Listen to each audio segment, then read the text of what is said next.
World cup 2022 അങ്ങനെ അവസാനിച്ചു. അർജന്റീനയും ഫ്രാൻസുമായിരുന്നു finale ഗെയിമിൽ എത്തിയിട്ടുണ്ടായിരുന്നത്.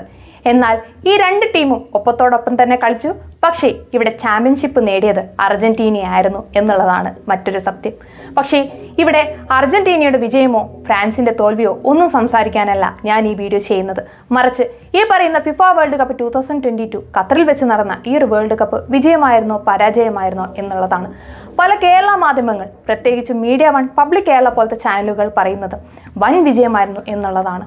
മാത്രമല്ല ഇവർ വാദിക്കുന്നൊരു കാര്യം എന്താണെന്ന് വെച്ച് കഴിഞ്ഞാൽ ഇത്രയും വർഷം നടത്തിയ വേൾഡ് കപ്പിൽ വെച്ച് ഏറ്റവും മികച്ച വേൾഡ് കപ്പായിരുന്നു ഖത്തർ ഫിഫ വേൾഡ് കപ്പ് 2022 എന്നുള്ളതാണ്.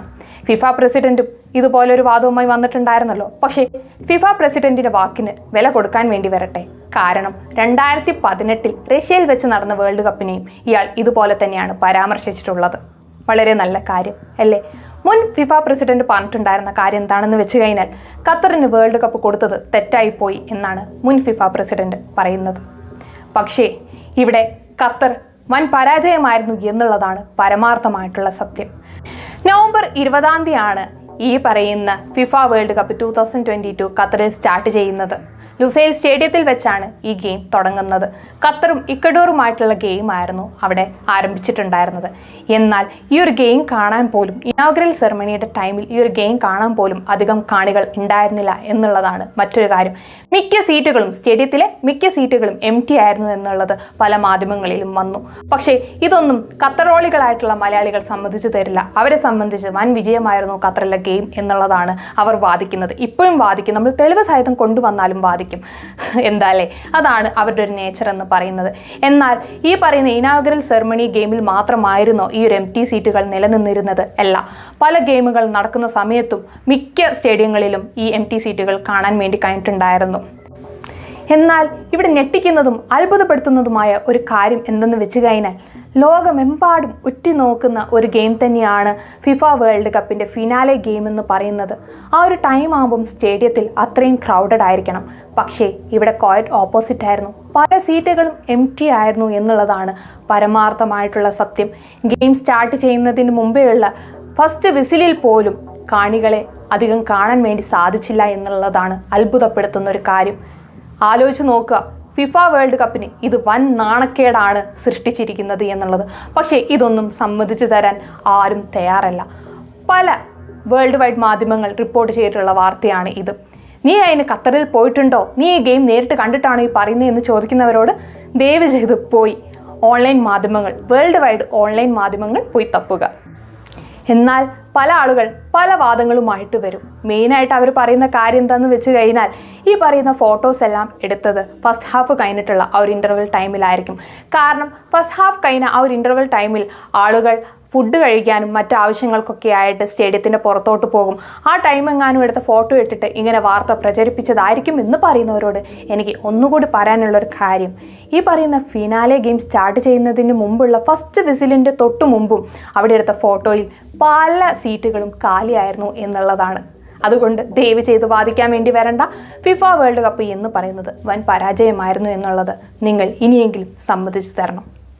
പിന്നെ പബ്ലിക് കേരള പറയുന്ന ഒരു കാര്യം എന്താണെന്ന് വെച്ച് കഴിഞ്ഞാൽ ഷെയ്ഖ് തമീമിനെ ഈ ഒരു വേൾഡ് കപ്പ് ഇത്രയും സക്സസ് ആക്കിയതിന് എല്ലാവരും ഷെയ്ഖ് തമീമിനെ ആദ്യമൊക്കെ കളിയാക്കിയിരുന്നു. പക്ഷേ ഇത് സക്സസ് ആയി കഴിഞ്ഞപ്പം ഷെയ്ഖ് തമീമിനെ എല്ലാവരും റെസ്പെക്റ്റ് ചെയ്യണു, തലകുമ്പിട്ട് നിൽക്കുന്നു എന്നുള്ള രീതിയിലൊക്കെ ഈ പറയുന്ന പബ്ലിക് കേരള പറഞ്ഞു. എന്തൊരു വിരോധാഭാസമാണ് പബ്ലിക് കേരള ഈ പറഞ്ഞുണ്ടാക്കുന്നത്. മാത്രമല്ല ഈ പറയുന്ന ക്രൊയേഷ്യൻ താരം ഈ പറയുന്ന ബിക്കിനി ഇട്ട് വന്നതും വലിയ കാര്യത്തിൽ പറഞ്ഞ് നടക്കുകയാണ് ഈ പറയുന്ന പബ്ലിക് കേരള. ഈ പറയുന്ന ഖത്തറിൻ്റെ റൂൾസ് ആൻഡ് റെഗുലേഷൻസ് അനുസരിച്ച് അവിടെ നിൽക്കണമെന്നൊക്കെ പറയുമ്പം ഞാനൊരു കാര്യം ചോദിച്ചോട്ടെ, ആര് പറഞ്ഞു ഈ പറയുന്ന ഫിഫ കൈയും കാലും പിടിച്ച് പുറകോട്ട് പോയിട്ട് ഖത്തറിനോട് പറഞ്ഞോ വേൾഡ് കപ്പ് നിങ്ങളുടെ രാജ്യത്ത് നടത്തൂ, വേൾഡ് കപ്പ് നിങ്ങളുടെ രാജ്യത്ത് നടത്തൂ എന്നുള്ളത്? നല്ല രീതിക്ക് കോയ അങ്ങ് കൊടുത്തിട്ടല്ലേ ഈ പറയുന്ന വേൾഡ് കപ്പ് ഇങ്ങോട്ട് പിടിച്ചെടുത്ത് ഇവിടെ നടത്തിയത്? ആണല്ലോ.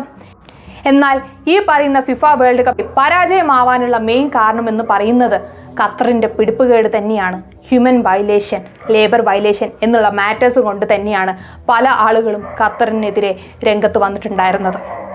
6500ഓളം ലേബേഴ്സ് മരിച്ചു എന്ന് പറയുന്നു. അതിൽ എത്രത്തോളം സത്യാവസ്ഥ ഉണ്ടെന്ന് അറിയില്ല. പക്ഷേ ആളുകൾ മരിക്കുന്നുണ്ടെന്നുള്ളത് സത്യമായിട്ടുള്ള കാര്യം തന്നെ.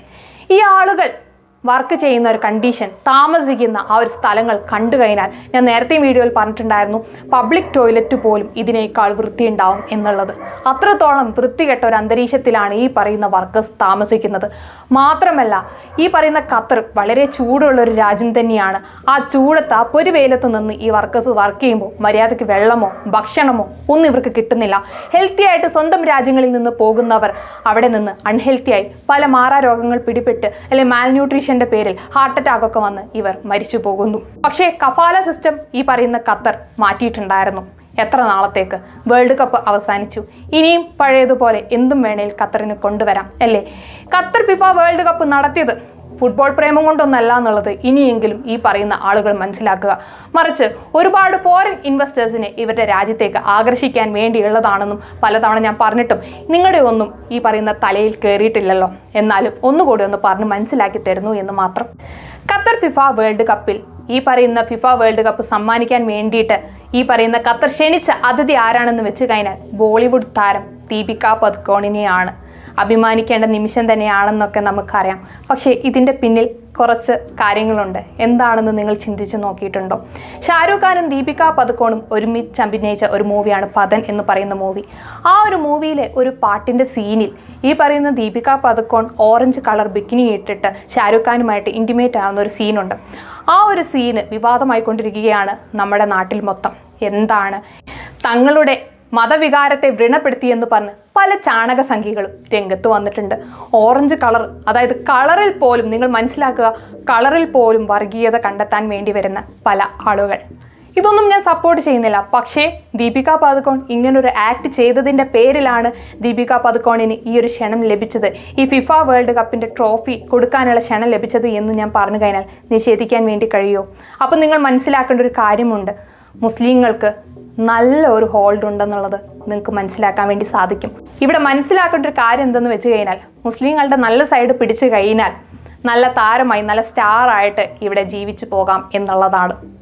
സംഘികളെ പ്രീതിപ്പെടുത്തി കഴിഞ്ഞാൽ ജീവിച്ചു പോകാം എന്ന് പറയുന്ന അതൊരു മിത്തായിട്ടുള്ളൊരു കാര്യമാണെന്ന് ഇപ്പോൾ മനസ്സിലായല്ലോ. ദീപിക പദുക്കോൺ ഇതുപോലൊരു ആക്ട് ചെയ്തതിൻ്റെ പേരിലാണ് ദീപിക പദുക്കോണിന് അവിടം വരെ, ഖത്തറിൽ വരെ എത്തി ഈ പറയുന്ന ആരും ആഗ്രഹിച്ചു പോകുന്ന ഒരു ഓപ്പർച്യൂണിറ്റി, ജീവിതകാലത്തിൽ ഒരു താരത്തിനും കിട്ടാത്തൊരു ഓപ്പർച്യൂണിറ്റി ദീപിക പദുക്കോണിന് കിട്ടിയത് എന്ന് തന്നെ നമുക്ക് പറയാൻ വേണ്ടി സാധിക്കും. ഖത്തർ വേൾഡ് കപ്പ് വൻ വിജയമായിരുന്നു എന്ന് പറഞ്ഞ് കൂവി വിളിക്കുമ്പോൾ ചൂഷണം ചെയ്ത് മരണപ്പെട്ട ആളുകളുടെ ആ ഒരു കഥകൾ, ഈ പറയുന്ന ഖത്തർ നടത്തുന്ന തീവ്രവാദപരമായിട്ടുള്ള കാര്യങ്ങൾ ഒന്നും ഈ പറയുന്ന മലയാളികൾ കാണുന്നില്ല. മറിച്ച് ഖത്തറിനെ അങ്ങ് പൊക്കി അടിക്കുകയാണ് ഈ പറയുന്ന ആളുകൾ ചെയ്യുന്നത്. എന്താണ് അതിൻ്റെ പിന്നിലുള്ള അജണ്ട എന്ന് എനിക്കിപ്പോഴും മനസ്സിലായിട്ടില്ല. എനിക്ക് തോന്നുന്നു സുഡാപ്പി ഫണ്ട് കിട്ടുന്നതായിരിക്കും, അതായിരിക്കും ഇവർ ഈ കിടന്നിട്ട് ഇങ്ങനെ ഖത്തറിനെ പൊക്കി അടിക്കുന്നത്. എന്നാൽ വേറൊരു കാര്യം കൂടി ഞാൻ പറയാം. ഇറാൻ എന്ന് പറയുന്ന രാജ്യത്തെ നിങ്ങൾക്കറിയാമോ? ഇറാൻ എന്ന് പറയുന്ന രാജ്യത്തെ നിങ്ങൾക്കറിയാമോ? അതായത് വേൾഡ് കപ്പ് നടക്കുന്ന സമയത്ത് ഇറാൻ ജയിച്ചില്ലെങ്കിൽ ഞാൻ പല തന്തയ്ക്കുണ്ടായതാണെന്ന് കൂട്ടിക്കോ എന്ന് പറഞ്ഞ് ഒരാൾ വെല്ലുവിളിയുമായിട്ടൊക്കെ രംഗത്ത് വന്നിട്ടുണ്ടായിരുന്നു. പിന്നെ അയാളുടെ പൊടി പോലും ഇവിടെ ഒന്നും കണ്ടില്ല. നിങ്ങൾ മനസ്സിലാക്കേണ്ട ഒരു കാര്യം എന്തെന്ന് വെച്ച് കഴിഞ്ഞാൽ, ഇറാൻ ഒരു ഇസ്ലാമിക രാജ്യമാണ്. ഇറാൻ ഇസ്ലാമിക രാജ്യമായതുകൊണ്ട് തന്നെ അവരവിടെ കാട്ടിക്കൂട്ടുന്ന കാര്യങ്ങൾ ഇവിടെയുള്ള ഒരു മനുഷ്യനും അറിയുന്നില്ല. പക്ഷേ ലോകത്തെമ്പാടും അറിയുന്നുണ്ട്. മെഹ്സ അമീനി എന്ന് പറയുന്ന 22 വയസ്സുള്ള ഒരു യുവതിയെ ഈ പറയുന്ന ഇറാൻ പോലീസ് കൊന്നുകളഞ്ഞു. മതം പഠിപ്പിക്കാൻ വേണ്ടി കൊണ്ടുപോയതാണ് പോലും. ഹിജാബ് ധരിക്കാത്തതിൻ്റെ പേരിൽ അവർക്ക് നഷ്ടമായത് അവരുടെ സ്വന്തം ജീവനാണ്. അതുകൊണ്ട് തന്നെ സെലിബ്രിറ്റീസ് അടക്കം പല താരങ്ങളും പ്രൊട്ടസ്റ്റിനായി രംഗത്ത് വന്നു. എന്നാൽ ഈ രംഗത്ത് വന്നതിൻ്റെ പേരിൽ 2 ഫുട്ബോൾ പ്ലേയേഴ്സിന് ഇപ്പോൾ അവരുടെ ജീവൻ നഷ്ടപ്പെട്ടു. അവരെ തൂക്കിലേറ്റി. ആദ്യം ഒരു അമീർ നാസർ എന്ന് പറയുന്ന ഒരാളെയായിരുന്നു തൂക്കിലേറ്റിട്ടുണ്ടായിരുന്നത്. ഇപ്പോൾ തൂക്കിലേറ്റിട്ടുള്ള ആ ഒരു വ്യക്തി എന്ന് പറയുന്നത് മജീദ് ഒറേസ റനാബാദ് എന്ന് പറയുന്ന ആ ഒരു യുവാവാണ്. 23 വയസ്സുള്ള ആ ഒരു യുവാവാണ്. എന്നാൽ ഈ ഒരു യുവാവിനെ തൂക്കിലേറ്റിയത് വിവാദമാവാൻ ഒരു കാരണമുണ്ട്.